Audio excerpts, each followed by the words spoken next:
мынандай әдісті ұсынамын. Қайталауды бекіту үшін немесе ұбт-ға дайындау жолы, тіпті болмаса үй тапсырмасын тексерудің тағы да бір тың әдісі, әрбір оқушыға мынандай қима қағаздар берілді.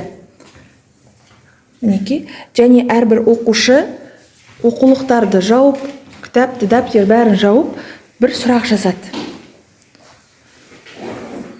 Сұрақ жазып жатыр.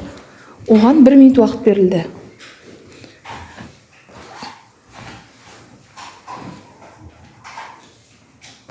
Уақыт аяқталды. Бір оқушы сұрақтарды жинап жатыр. Бүктеудің қажеті жоқ. Жауап жазылған жоқ. Мұнда тізіп қойыңыз. Жылдамырақ.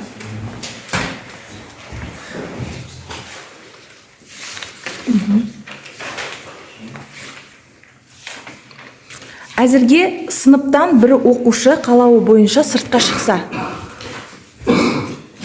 Кез келген бір оқушы сыртқа шықса.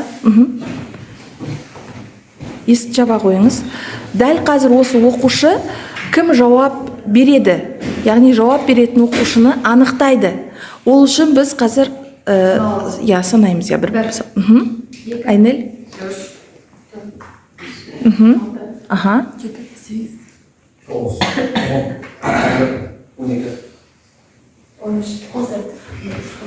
Аружан өзі? 15. Аружан келе ғой. Ашылмай қалды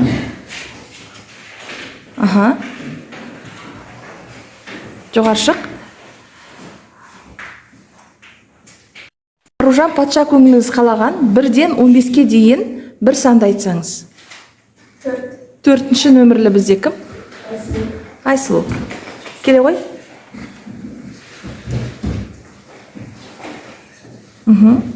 Айсұлу қазір сұрақты таңдайды, сосын жауап береді. Дәл осылай 4-5 рет жалғасып, немесе енді уақыттарыңызға қарай 10 рет, 15 рет жалғаса беруге болады. Айта ғой. 11-ші нөмір. Ал.